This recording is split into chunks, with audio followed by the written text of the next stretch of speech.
Welcome to the Powerful One podcast, guys. If you're new to the channel, this platform is all about people who have divided from conformity, gone against the grain, and created their own version of success, found who they are and what they truly want to do, and are now bringing that back into society to show other people that they can do it too. And my guest today, Corey Voelkel, has absolutely done that. Let me tell you a little bit more about Corey. So Corey Voelkel is from Baltimore, Maryland. He grew up in the Towson area, and he's the current owner of Aveley Farms Coffee Roasters in Baltimore, Maryland. Corey moved to San Diego right after college and had an insurance job right out of school, but quickly quit that to join a tech startup where he worked there for 4 years while living in San Diego before discovering his love and his passion for the coffee scene out there. What started as a hobby quickly turned into a home roasting and education from coffee and sustainable coffee. And after a few years, Corey launched his own website selling coffee from his basement to his family back home. He eventually decided to quit his tech job, move across the country, and open up Aveley Farms. Aveley Farms is a West Coast style roastery and cafe with a focus on high quality sustainable coffee, opened in Harbor East in Baltimore in 2019. And has been growing ever since. And guys, Corey is an amazing person, amazing journey that he's made. I mean, the title of this, More Than a Cup of Coffee, really embodies just what Corey's trying to do from an educational standpoint, from an awareness standpoint of just understanding what goes into the coffee process and how much more there is than just that cup of coffee that's getting poured. But yeah, guys, in this episode, we talk about everything from the way Corey grew up, being in the private school kind of bubble, being able to kind of grow out of that. Talk about him leaving the tech industry to open up his own business in coffee, taking a chance on himself, and really moving across the country with no expectations and just a self-belief to open up his own coffee shop. We talk a lot about his mindset, some mentors along the way, and now we talk about where he's at today with the coffee shop and where he's looking to move to moving forward. So some amazing stuff in here, guys. Here it is, episode 38 with Corey Voelkel. One podcast, guys. We're here with Corey Voelkel, owner of Aveley Farms Coffee Roasters. And man, I just want to set the scene first. First of all, honored to be here, bro. As you guys can see, if you're watching the video version, we got the coffee roaster in the back. I mean, an amazing place, and maybe we'll take a picture and put it on the podcast at the front. It's an awesome place, man. And I want to actually talk about that aspect of the coffee shop. I remember, like during COVID, I got back. You guys have been open for how long now?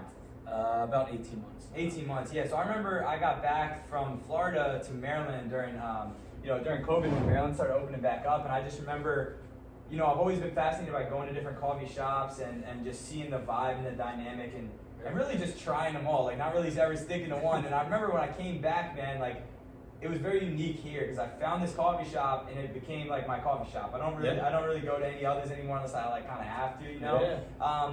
So I was like, man, it just gave me that vibe of, which is funny because I'll let you talk about it more, but it gave that vibe of like West Coast and how the coffee shops there are so much more advanced and like better and just, everything is just kind of more dope out there. And so what I think is really cool was just the atmosphere. So I was like, man, I want to know the guy who created this awesome place, and that's where you jump in, man. So then we got connected, and I just wanted to learn more, and so now the audience will be able to kind of learn more about your journey and stuff. So yeah, man, floor is yours. I kind of want to start with early on and just kind of how you got to where you're at now, and we can roll from there, man. Yeah, no, I appreciate it. So like Tommy was saying, we connected, and he's in here every day, and just ended up connecting. But yeah, so basically, we're a coffee roastery and cafe here in Baltimore, downtown Baltimore, Harbor East, and we opened in May of 2019.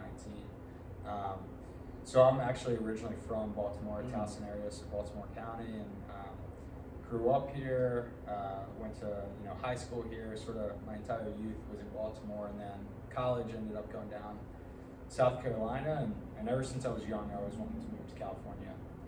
And so ended up, after college, I traveled around a bit, and then ended up moving within sort of a year of graduation out to San Diego with my brother. He went out to get his master's, and I ended up just getting a job out there in insurance, and did that for a little bit, but was out in California. That was sort of the goal, and so we were in San Diego and loving it, and eventually found my way into the tech startup world, and sort of one thing led to the next, but out there I really discovered coffee, and that's sort of the beginning of Aveley. Had a cup of coffee at Bird Rock Coffee Roasters out there, which is still, I own a coffee shop. It's still probably my all-time favorite. Wow, It's got a special place, but yeah, they do and have amazing coffee, and so that really like started it, and then from there sort of snowballed into a hobby, combined with my tech startup experience, and eventually wanted to move back and sort of bring part of my West Coast experience back with me, and then ultimately, ended up back here. And opened up. So. Yeah, man, I want to talk about just a little bit of like your initial, well, one, just your job in tech and that experience, but then also, two, like your first real experience with coffee and being like, wow, like this is what good coffee, as you put it, is supposed to taste like, and then, getting fascinated with that, man. So I want to talk a little bit, like, I know me and you, we both grew up in kind of like the private school system, maybe not, obviously not identical the way we grew up, but we can relate more than, I guess, maybe others in terms of that. So, I was always fascinated, man, and I always say you're kind of in that private school bubble, right? And so, you go to high school, you go to college, you get your tech job or whatever it is. And so I'm always fascinated with people who, kind of step out, like, again, like divide from conformity, like the kind of whole premise of Powerful One. So I want you to talk about, like, initially just kind of doing the perceived path from private school, and then what that looked like for you, and then we can kind of transition into your, obviously your coffee journey. Yeah, no, exactly. Yeah, so I guess starting in Baltimore in high school and everything, similar to you, went to a private school, and sort of the expectation is, you go there, and then right after there you go to college, and then after there you get a job, all of this stuff, right? And I mean, I guess I've sort of always gone against the grain a little bit. Moved out to San Diego without a job or anything, and everybody's like, oh, this is a bad idea, all this stuff, right? And ultimately, like, it was just a goal where I wanted to get to. But back to high school, it is sort of a bubble here in Baltimore and surrounding area, and it's you can easily get stuck in it, I would say. A lot of people do. Yeah. You go from there, and then you move back, and then you move downtown, and all this stuff, right? It's just this, like, systematic bubble back here. It's so true. That is literally, it is the kind of the plan, for people. No, and like I said, so I always wanted to be out in Southern California since I was young, and ended up moving. My brother ended up going to grad school out there, and so the two of us decided to move out together. And sort of the same thing. I ended up getting an insurance job. I was like 22, maybe something like that, 23. I think I had it for like 8 or 10 months, and I was like, I can't do this. It's like 9 to 5. The commute sucked. I was driving like 45 minutes each way, and it was just, it was a way to live out there for a little bit, and sort of figure it out. But again, sort of everybody's like, you shouldn't quit without a job, all this stuff. And it was summertime. I was like, whatever, I'm just gonna do it. Had a little bit of savings, so I would be fine for a little bit, and ultimately quit, and then sort of stumbled into a tech startup, which was really an unbelievable experience, and ended up doing that for about 4 years. Like you mentioned in the beginning, that's sort of where I would say I met my mentor that really helped shape sort of my mind and drive to be more creative and sort of go out on my own and take risk.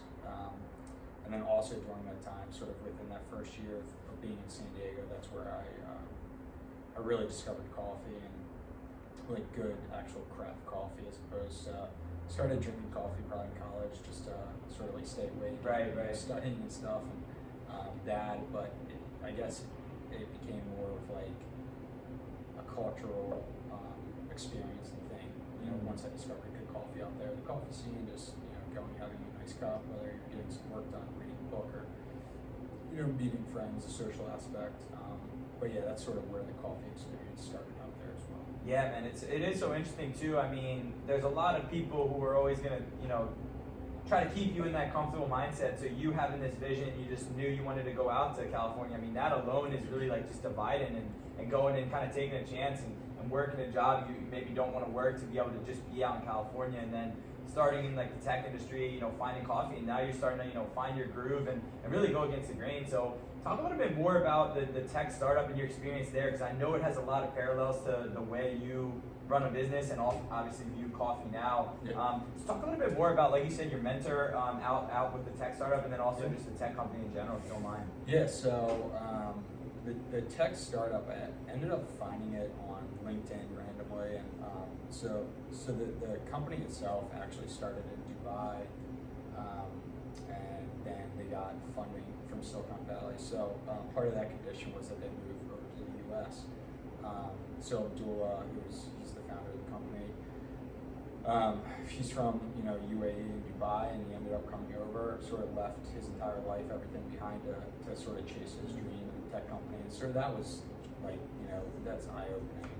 He's leaving everything halfway around the world to chase his dream. So it was sort of, pretty cool to see his drive and passion, belief in himself. And anyway, we ended up connecting, and it was a SaaS company, so a software company.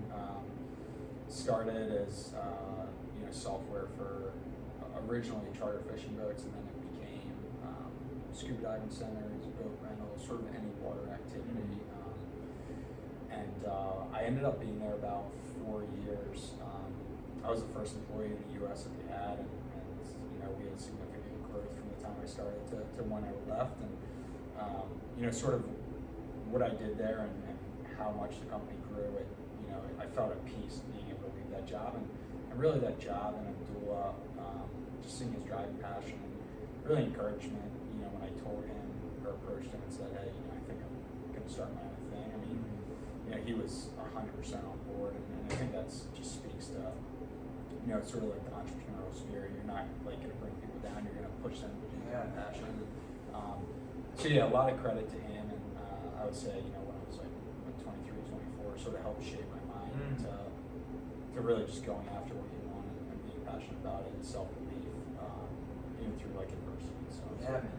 That's a crazy shift. And then like I want to get into, you ended up inevitably, like you said, leaving the tech company to start your own thing and start the coffee shop. But let's go to just when you. So what's funny is I remember when me and Corey were talking in here, and you told me about there was one coffee shop in San Diego that kind of changed the way you look at coffee. And in my head, I was like, man, I wonder if it's Bird Rock. And then you go, yeah, it's called Bird Rock, which was my favorite when I went out to San Diego, which is incredible. So shout out to them for being your inspiration, and also just a cool one for me, because they got my taste so specific to where I was like, man, now, So let's talk about just, that point of you discovering, man, this is what real coffee tastes like. And I know you ended up like, roasting at your own house and doing that. So let's talk about like that experience of you just really getting into the love of coffee, and just, the value and appreciation for really like what it is. Yeah, no, of course. Yeah. So I was living in Pacific Beach, PB, out in San Diego, and Bird Rock happened to be, 2 or 3 blocks away from my house. Just a little roastery cafe out there, and had no idea at the time, but they actually ended up being named Best Roaster of the Year in 2012 or 2013. So a couple years before I even moved out there, and so like I said, didn't know it at the time, but obviously they had really good coffee, and so I went there, and it was a single origin Guatemalan coffee that I had. It was just their drip, and I was like, whoa, I've never tasted coffee like this. And it was sort of like, it's like an experience where it was just a wow moment. And it was like super acidic. There was like berry notes. Like I never experienced that in coffee, and so that I was just like what is this? And I guess that was really like the thing that kickstarted it all, and really from there, it was just a lot of self-education, research, talking to the owners out there, just picking their brain a bit, and one thing led to the next. I ended up buying just a little home roaster so that I could have coffee in my house and roast myself.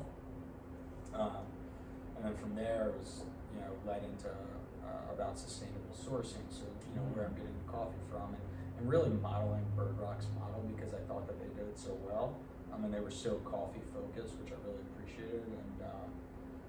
And then eventually sort of put it on Facebook and Instagram, which is a little bit scary because you're just putting it out there, but just saying, hey guys, I'm starting this sort of coffee company, and I'm just going to be shipping back to family and friends. And the response is really good. A lot of support from the beginning, and then from there, people started ordering, once a month, and then regularly, a couple times a month, and that was really proof of concept to me, and the support, and I think really need for like good coffee back on the East Coast, because it's, to me, the West Coast, the craft beer, craft coffee scene, like we've talked about a little bit, it's just more advanced and further along than back here. Yeah, for sure.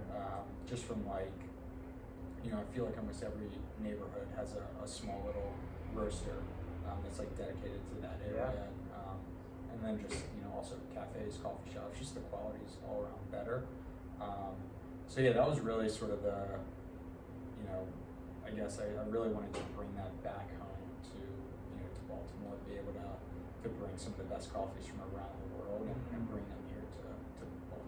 Yeah, it's so fascinating because around the same time that maybe you opened here, within the same couple months, in my head I was like, man, so it'd be cool if somebody took the concepts out there and kind of brought them here. Food, craft beer, craft coffee, they're 10 years ahead of us, bro. And so it's cool now, and we'll get into the process of you starting Aveley Farms Coffee, but it's just cool for you to you really are the catalyst, man. Like I can tell you, and I can tell the listeners, I've been to them all in the area, from all the way down, southern part of Maryland to all the way up north, and this is the best and the closest to, out in California, which is cool for you to be kind of the catalyst for that. So I'm curious of that mindset, man. I want to get into your mindset when you're leaving. Now you've had a little bit of success in your home roasting coffee. You're really learning about the actual process of coffee, not just the taste, but where does it come from, the sustainable sourcing, all these different things that people maybe don't understand about coffee.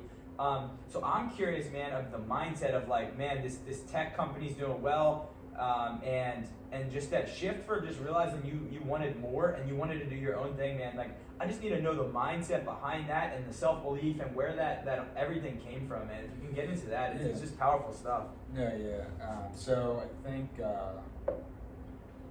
I guess the mindset. So with my first job with insurance, I felt like I was just a little soldier, just doing just repetitive stuff day after day, and it's I felt like I was getting dumber, honestly. You're not thinking at all, and so that was really the thing. If I'm not being challenged, it's not interesting to me, and so that was sort of that's why I needed to get out of there, and ended up quitting. Then found the tech company. I think that's where it really started to shape my business mind into and my drive into what I wanted to do. And I think with the startup, I just was really at peace with where the company was.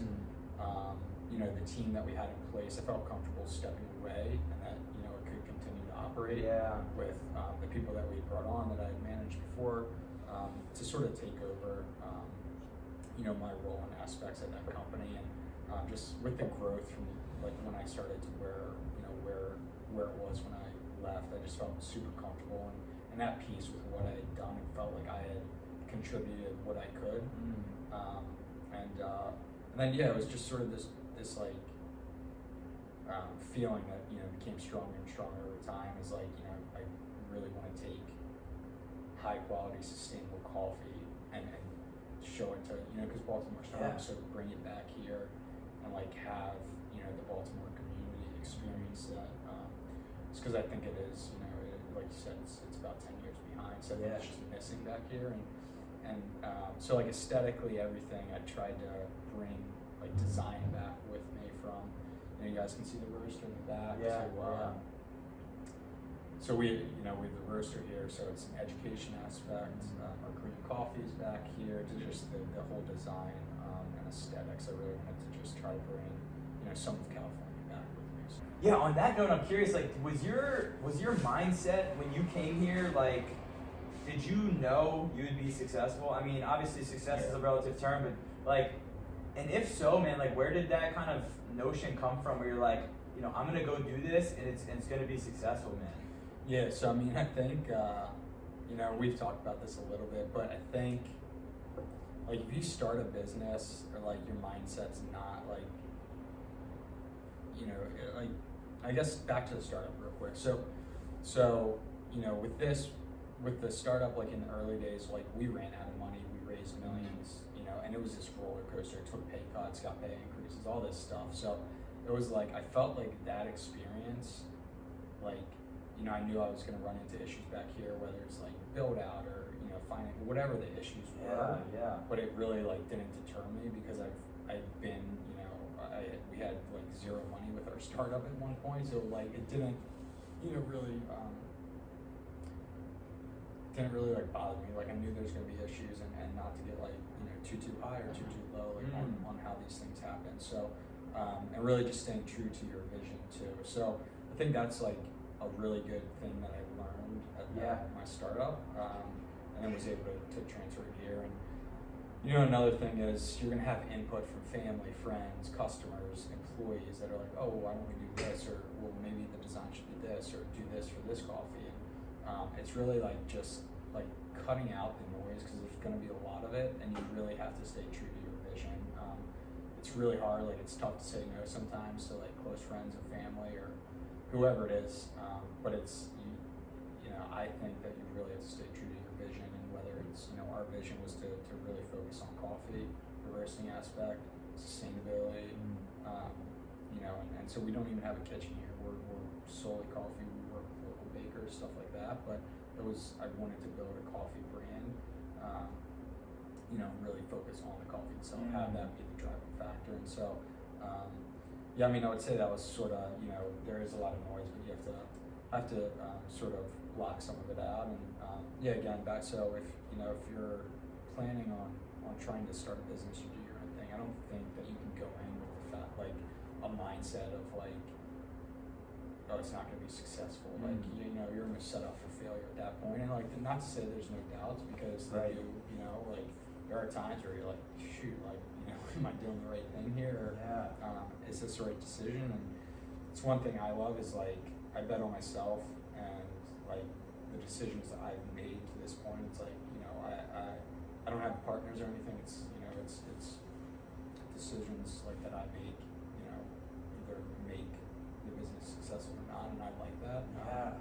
It's definitely like you do have the doubt that creeps in sometimes, but again, it's like just go back to your vision and core belief, and like how you want that business to be.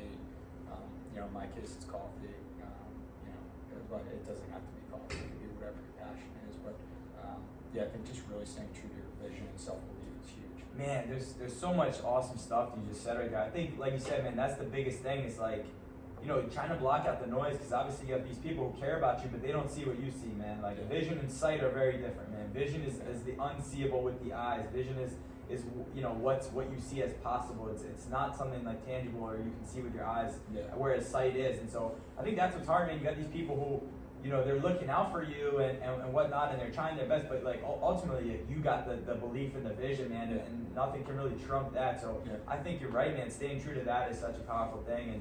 And to your other point, I think it's just so cool to see the way that the tech industry and all the ups and downs, and knowing that like what could go wrong might go wrong, and all these different possibilities that you face in the tech industry. It sets you up for, you know, success, and just the understanding that just because I know a lot about coffee doesn't mean I know a lot about, you know, running a business. And I think that's the mistake a lot of people get wrong is, you know, they think, man, I'm really passionate about you know, this thing, let me start this thing, but they don't have that business approach that you got from the tech industry. So so much good stuff you said there, man, and it's just cool to see, you know, where you are now, obviously with Aveley, and just, you know, obviously plans forward, which we'll get into, but man, a lot of things just with the vision, and then with also applying, you know, like you said, what you learned from business to coffee is just so awesome.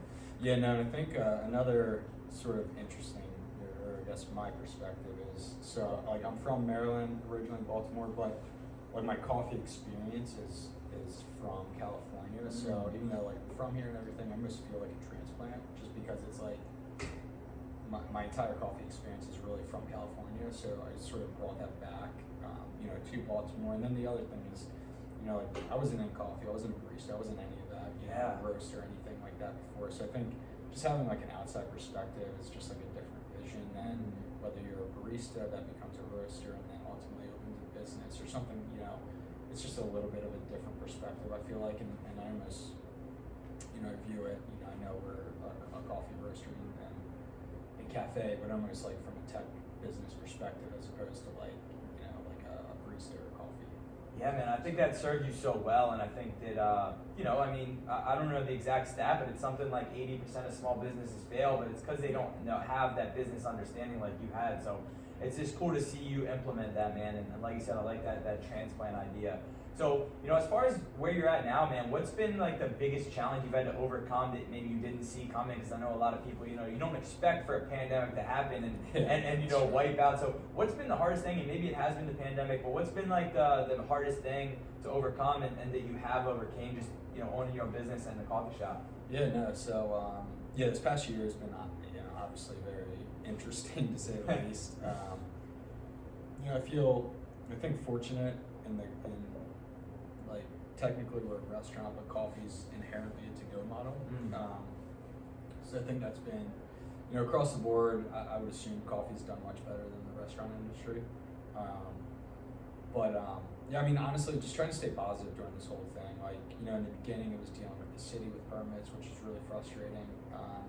But it's sort of like that roller coaster. You don't get too excited or too down on yourself. But then, the pandemic, it was tough because, we had grown month over month since we opened. And then that hit in, March of 2020, right? And, we went into a stay at home. We were closed almost all of April because nobody really knew what was going on. And, I wasn't going to ask my employees to work if I wasn't willing to. Right. So we ended up shutting down, and then sort of slowly started building it back up. And, but I really used the downtime just to stay positive, like personally, stuff going on in my personal life. We got a dog and stuff like that. So just like really enjoying the downtime because it'd been like go really for like a year since we opened, like nonstop. So it was a nice break, honestly, for me. And it sort of reset the focus, what I wanted to accomplish the rest of the year. A big passion was canning our cold brew, and that did become a reality. So that's during April when we were shut. That's what I used a lot of the downtime for, is really pushing that product forward from design, finding partners to be able to can it and everything like that for us. And then that, from start to finish was about 4 or 6 months, but we released that this past fall, and we see that as a big growth opportunity for us moving forward. So, really just trying to stay positive and just continue to push forward, even during, this whole year. I don't really know what to make of it business-wise. It was our first full year in business. Now we've been in business 18 months or so, but we've seen growth month over month. But it's, did we miss opportunities without all the office in town, the hotels, like all of that? It's tough to really gauge how this year was as a whole. I think relative speaking to I would say hospitality or service industry, I would think coffee fared better overall. No, it's cool to see the way you kind of looked at all the positives, taking a step back and really evaluating stuff, taking a breather, and then also, coming up with the concept for the cold brew cans, man, which is a hit, and it's going to continue to be something big. So it's cool to see how you adapted to that, man, and made the most of that situation. It's all you can do. So, man, one of my favorite things about you, and this is clear when you look back at your being in the tech industry and having success, but like wanting more is your growth mindset, and wanting to grow. And so, when we spoke off camera, I wasn't surprised to hear that you had, obviously bigger aspirations of just having where we are right now, whether it's a bigger space or multiple spaces. So I want to talk about the vision for where you see your business in general, and then also, just going forward with coffee, with Aveley Farms, what are you excited about for the future, and where is really your vision for the future? So, we saw, like I said, we saw a lot of growth even during the past year pandemic and everything. And, so, like right now, we're second floor retail. We're starting to outgrow this space, and I love this space, but, so we're actively looking to find sort of a new flagship location, downtown. We have, really goodwill down here, awesome customer base, and really good local support. So, really looking to sort of cement our presence down here in downtown Baltimore, and then from there, sort of, get the roasting operations into its own facility. I love the concept of roastery cafe and how it's combined, but being second floor, it's just not, like getting, a couple thousand pounds of coffee, on the freight elevator, all this stuff. It's just not efficient. So, trying to get that into its own roasting facility would be really nice, and a big goal of ours this upcoming year. As well as continuing to look for opportunities for new space. We're just starting to outgrow this space a little bit, so that's sort of the short-term goals. Find new space, get a new roasting facility. And then from there, we sort of have the infrastructure to probably operate like 3 to 5 cafes ourselves. And that would really be the goal, is to try to get the second location maybe by 2022. Man, And sort of go from there, and just to be able to expand the brand, to have better coffee sort of across the Baltimore community, whether it's the counties or the city or wherever, but really like have more access to a wider audience, and grow it that way. And then, like you mentioned, the can cold brew, that's a big push for us. So trying to get that out, talking to some potential wholesale clients right now. So trying to push that across the board and just have I guess a bigger reach and access as well. Yeah, and speaking of like that, the notion of just a bigger reach and just just being like a great culture and community, I want you to talk a little bit just about the actual like intangibles of Aveley. So where the name came from, and then also like your relationship with the growers of the beans and stuff like that, and just how much of a personal connection not only the cafe is and the roastery, but also just like the people you're working with externally too. Yeah, so I guess to start with the name, so Aveley Farms is, so grew up here in Baltimore. My grandparents had a house down on the Chesapeake, which we've talked about a little bit, right on the bay, and sort of spent summers down there growing up, and it was just like a big family house, community, just like really good memories, and my family and friends would always get together, and so really wanted to honor that and sort of recreate that back here in Baltimore, and so that's where the name comes from, and really sort of pays homage to my grandparents and growing up that way. So little nod to them. Yeah, just real quick, I just want to jump in on that. I just think it's so cool because like you see it too. So the idea of that place for you was community, family, great culture. You've recreated that here, but for coffee. So it's just kind of cool to see the parallels of that's what you wanted to create based on the name and based on what you had when you were younger, and kind of creating that same atmosphere here. And just personally, like it's really cool to see that. So you should feel good about that. And it's a really cool thing. But then, like I said, I wanted you to also jump in on the other side of the coin, which is how important sustainability and the farmers and everything like that is to you. Yeah, so that's, I guess, my passion really lies on the green coffee side and the roasting side, and sort of the roasting or the sourcing aspect of the coffee. So, obviously we have the cafe. We're able to sort of present our coffees out of there and sell them, and that's how we can reach a lot of people, the end consumer. But like our big things, and this is like a couple of my mentors across the board, Bird Rock, and then another big one is Aveley Coffee down in Florida, which we talked about a little bit, but really the sustainable sourcing aspect, and paying a fair price, paying the farmer a fair price, so that they, year after year, I can go back and know that that coffee's, the quality is going to be there, and the farm's not going to disappear. They're not going to turn over to a cocoa farm just because they can make more money or whatever. So it's really paying a fair price, building the relationships, having the direct trade aspect, knowing these farmers personally, bringing their coffee back, roasting it here, and then ultimately serving it. And so that's a big goal. So this past, I guess it was a year ago at this point, but last January we were down in South America on a sourcing trip, and ended up, we were there like 8 or 10 days, and sourced a bunch of really good coffees back, and met some of our producers face to face who we talked to, but hadn't been to their farms. And so that was a really big eye-opening experience to go down there, see the coffee, walk the coffee fields, pick the cherries with them, just really experience everything firsthand. Just sitting there having dinner, you're staying at their farms.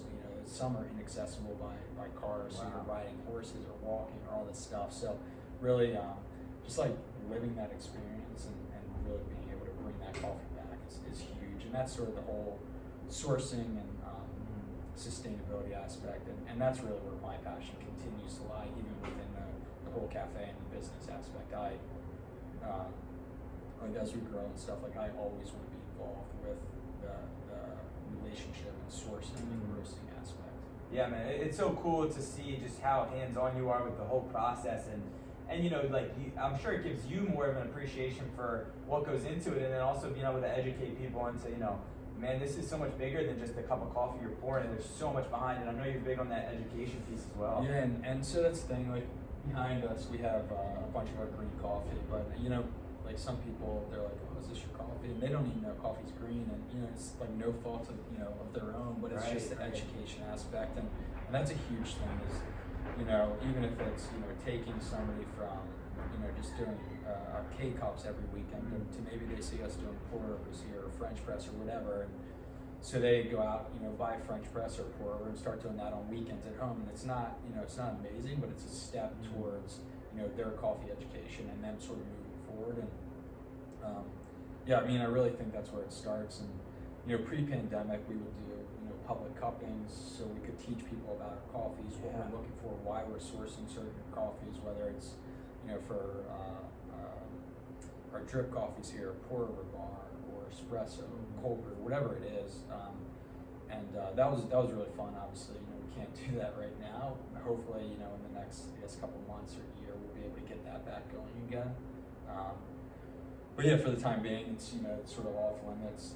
But yeah, the education, just trying to push the whole industry forward, making the end consumer aware of, I guess, really the supply chain all the way down to farmer, making them aware of sort of where we're getting the coffee from. I think telling they can connect with visuals and pictures of these farmers and they can see it, and so I think that's important for us to be able to go down there and show the end consumer, like, hey, this is where we're getting your coffee. Like, this is a huge part of our business, the sourcing and sustainability aspect, and that's really where it starts. So. Yeah, man, it is really cool to see you being, and I don't know if you see it this way, but you really are one of the catalysts for that whole idea of growing the knowledge of the coffee industry, but not only that, just like the actual coffee, facilities themselves over on the East Coast, which is just a really cool thing, and being one of the main people to kind of be at the forefront of that for the East Coast is a pretty cool thing, Yeah, no, I appreciate that. And yeah, I would say, one of the things too is sort of being like the transplant from even growing up here, but coffee knowledge and experience coming from the West Coast is, like just the knowledge share out there, like roasters, even if they're in the same neighborhood, they're so open and willing to share knowledge versus I feel like some people can be a little bit more defensive about like, oh, where did you source from or this or that. And I think like for the industry to grow back here and to get, the sort of the coffee culture, we have to be willing to work together and, like sharing information, all like coming up together as opposed to like withholding stuff. And so I think that's a big part, something we still have to work on and get better at as, I guess, as coffee professionals in a community back here. But yeah, no, I mean, it's really encouraging the amount of just little independent roasters or cafes that are popping up, and really focusing on good coffee. They're not, sourcing from big, bigger roasters or anything like that. They're trying to stay more local and more independent. Yeah, it is really cool, man. And it's interesting, like you've had such a cool journey and such an interesting journey, because I think a lot of different people can probably relate to you, business owners, but also people who, like you said, we're kind of in that private school, and it's a lot of the listeners, but just basically what I'm getting at is you've had a wealth of experiences and different directions in your life. So for you, man, what's been the biggest takeaway? And for the listeners listening, what advice would you give them just that you've learned over your life of just going these different routes into where you are now? What would be one piece of advice that you would want to give listeners, whether it's just anything, man, that you've learned in your life?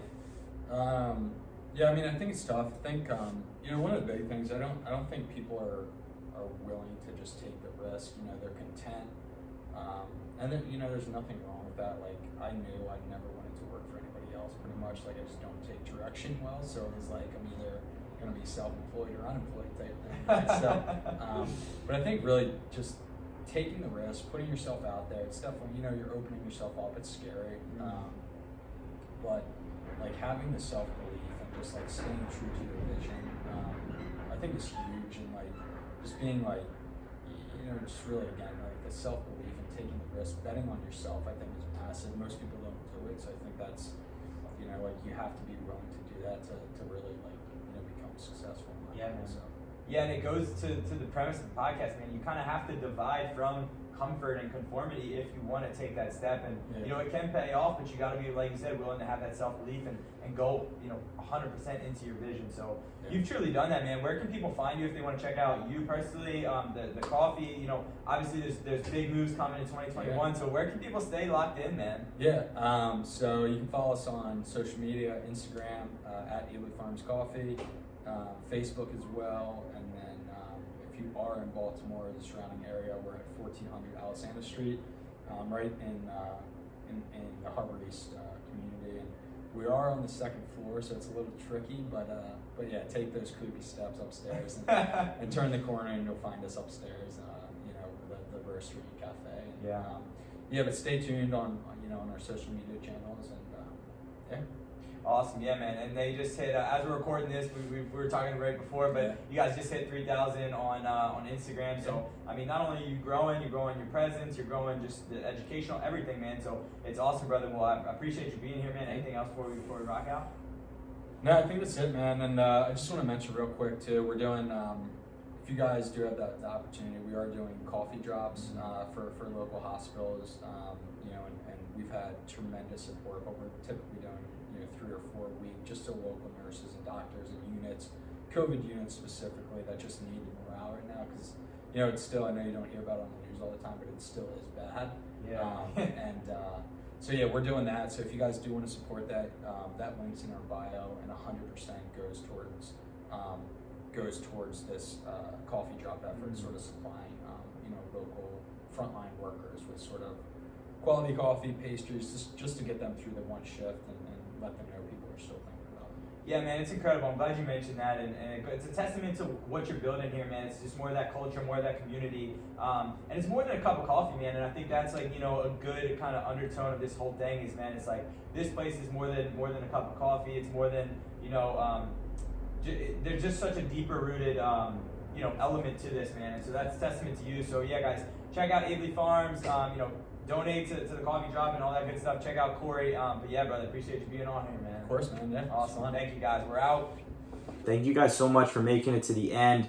I really appreciate your support, not only for me, not only for Powerful One, but also all the guests on this platform, and just tuning in and being inspired and being powerful, man. So, thank you again if you watched this, and excited for the future. Excited. It's been a great year for Powerful One. Excited for everything I have coming in the future, everything with the brand, everything with my personal brand, and just everything in general. So just want to thank you guys again, and be sure to share this if it inspired you, if it felt powerful, if you connected with it. Share it with your friends, share the platform.